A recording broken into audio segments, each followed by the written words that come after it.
Azizlar, mana biz Toshkent Vodiy trassasida Qamchiq dovoni tomon kirib boryapmiz.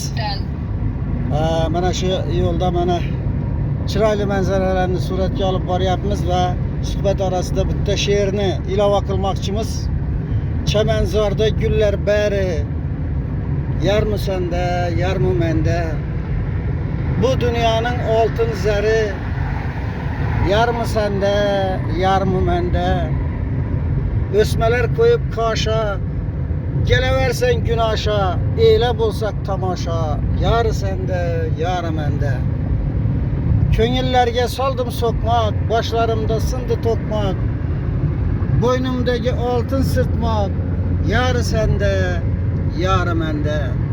Ne işlere buldum güvah, keçir beni kadir Allah, ömrüm boyu kılgan günah, yarı sende, yarı mende. Şair bulup oğlum sabır, Allah unga bersin sabır.